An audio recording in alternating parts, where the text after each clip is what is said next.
हम पढ़ रहे थे रूसी क्रांति के बारे में, जो कि विश्व इतिहास का एक टॉपिक है। आज हम देखेंगे बोल्शेविक क्रांति के परिणाम, महत्व और प्रभावों के बारे में। रूसी क्रांति के हम कारण देख चुके हैं, राजनीतिक, आर्थिक और अन्य कारण, जो भी सामाजिक कारण जो भी हैं, पढ़ चुके हैं कि किस वजह से ये स्टार्ट हुई, इसकी घटनाएं क्या हुई, इसके बारे में भी बात कर चुके हैं। क्या क्या घटनाएं हुई इसके अंदर, इसके बारे में हम पढ़ा चुके हैं। आज हम देखेंगे इसके परिणाम क्या निकले। रूसी क्रांति समाप्त हो चुकी है, खत्म हो चुकी है, अब इसके क्या परिणाम निकले इसके बारे में जानना बहुत जरूरी है। इसने विश्व में किस तरह से अपना प्रभाव डाला, क्या महत्व है इसका, इसके बारे में आज बात करेंगे, जो कि बहुत ही ज्यादा इंपॉर्टेंट है।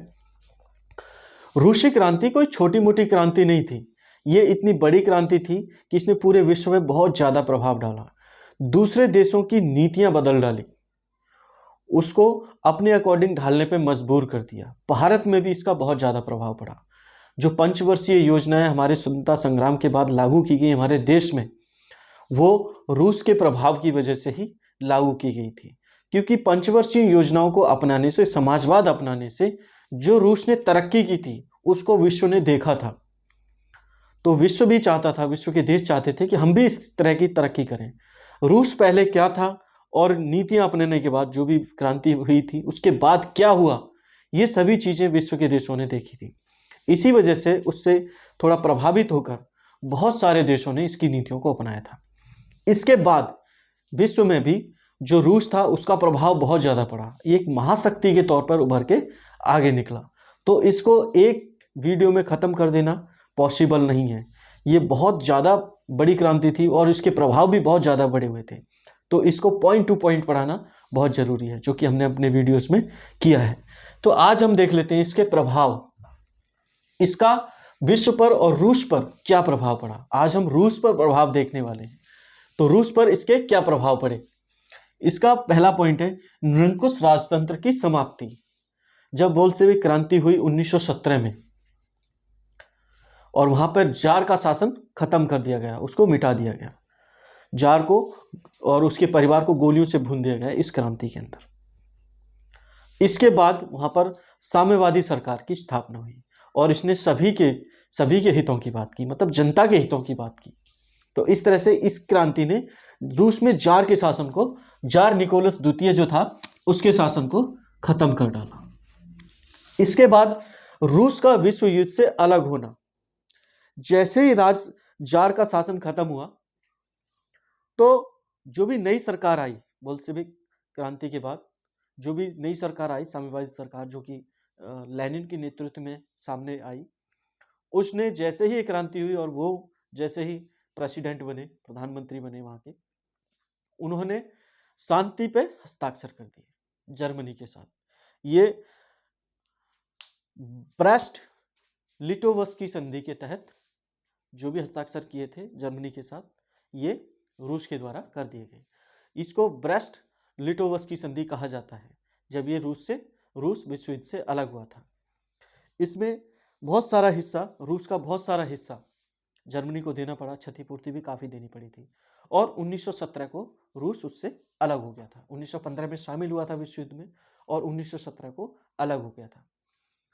आगे है साम्यवादी शासन की स्थापना। साम्यवादी शासन की स्थापना, जैसे ही यह क्रांति हुई, यह क्रांति आमूलचूल परिवर्तन के लिए हुई थी, पूरी तरह से परिवर्तन लाने के लिए, जार की सत्ता को खत्म करने के लिए क्रांति की गई थी। क्योंकि उसकी सत्ता में लोग बहुत ज्यादा परेशान थे, बहुत ज्यादा भूख से, हड़तालों से, भूख से, और जो भी अकाल पड़ रहे थे उन सब से बहुत ज्यादा परेशान हो चुके। और जो जार था वो अपने मस्त था। तो इस तरह से इन्होंने इस चीज को आगे बढ़ाया। तो इसमें साम्यवादी शासन की स्थापना की गई। इसके बाद जब भी क्रांति खत्म हुई, उसके बाद रूस में साम्यवादी शासन की स्थापना हुई। साम्यवाद में होता क्या है, सभी संसाधनों पर जनता का और जो भी लोग वहां रहते हैं उनका सभी का समान रूप से अधिकार रहता है। इसमें निजीकरण को खत्म कर दिया जाता है। शासन और जो भी उद्योग धंधे होते हैं सरकार के कब्जे में आ जाते हैं, सरकार के अकॉर्डिंग वहां पे उत्पादन होता है। तो वहां पर साम्यवादी शासन की स्थापना हुई। इसके बाद पंचवर्षीय योजनाओं का प्रारंभ हुआ। यह बहुत बड़ी उपलब्धि थी। रूस ने जैसे ही क्रांति हुई, साम्यवादी सरकार आई, पंचवर्षीय योजनाओं को अपनाया। 5 वर्ष के लिए प्लान बनाए जाते थे और योजनाओं को चिन्हित किया जाता था कि इन इन योजनाओं को इन 5 वर्ष के अंदर पूरा करना है। तो इस तरह से रूस ने बहुत जल्दी बहुत ज़्यादा तरक्की की, जिसमें विश्व में बहुत अच्छा मैसेज गया और वहाँ की जो भी सरकारें थी उसने भी इसको अपनाया, भारत ने भी अपनाया। पंचवर्षीय योजनाओं का प्रारंभ हुआ। अगला है वर्ष संघर्ष की समाप्ति हुई। जब वहाँ पे शासन स्थापित हुआ तो उद्योगपति वर्ग और मजदूर वर्ग, दो वर्ग थे। लेकिन जैसे ही बोल्शेविक क्रांति हुई, उसके बाद साम्यवादी शासन आया, तो वो सभी उत्पादन के साधनों पर सरकार का बराबर स्वामित्व स्थापित हो गया। मतलब सभी उद्योग धंधे सरकार के हाथ में आ गए। अब सरकार के अकॉर्डिंग वहां पे उत्पादन करना था, तो वहां पर जो पूंजीपति जो वर्ग था उसको समाप्त कर दिया गया और सभी चीजें किसके हाथ में आ गई? जनता के हाथ में आ गई। तो इस तरह से वहां पर वर्ग संघर्ष को खत्म कर दिया गया। आगे है औद्योगिक विकास एवं आर्थिक प्रगति। जब वहां वर्ग संघर्ष खत्म हो गया, जो भी सभी तरह की जो बागडोर थी वो जनता के हाथ में आ गई, तो हुआ क्या? वहां उत्पादन बढ़ने लगा। लोग बहुत ज्यादा उत्साहित थे। किसान थे, जो मजदूर वर्ग था उसके हाथ में उत्पादन के साधन आ गए, उद्योग धंधे उनके हाथ में आ गए, तो वो बहुत ज्यादा उत्साहित थे, कुछ अलग मिल रहा था उनको। तो इसी वजह से इनमें बहुत ज्यादा उत्पादन हुआ, औद्योगिक विकास बहुत बड़े लेवल पे हुआ। इस समय इसके बाद 1917 के बाद रूस ने बहुत स्पीड से तरक्की की, लोगों में खुशहाली आने लगी, सभी लोगों को बराबर तरीके से देखा जाने लगा, लोग आगे बढ़ने लगे, विकास होने लगा। तो जब लोगों का विकास हुआ तो उससे देश का भी विकास होने लगा। वहां पे बहुत सारे उद्योग धंधे स्थापित किए गए। आगे रूस का विश्व की महान शक्ति बनना। जब इस तरह का उत्पादन और लोगों की जो क्षमता थी वो बढ़ जाएगी, तो सीधी सी बात है कोई भी देश विश्व की महान शक्ति बन सकता है, और वो बना भी। आगे चलकर विश्व में दो ही शक्ति रह गई थी, एक अमेरिका था एक तरफ, दूसरी तरफ था रूस।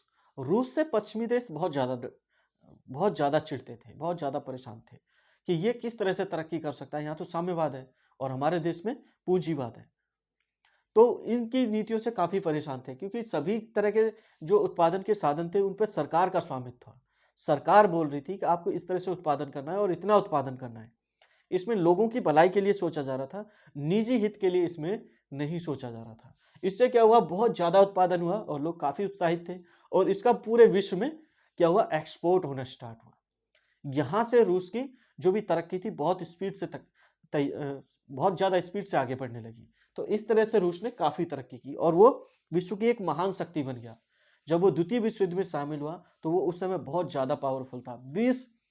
सिर्फ 20 साल में उसने बहुत ज्यादा तरक्की कर ली। तो ये था प्रभाव रूस पर, एक पॉजिटिव प्रभाव ही पड़ा इसका। तो देखते हैं अगला प्रभाव जो कि विश्व पर पड़ने वाला है। मिलते हैं अगले वीडियो में। आज के लिए इतना ही।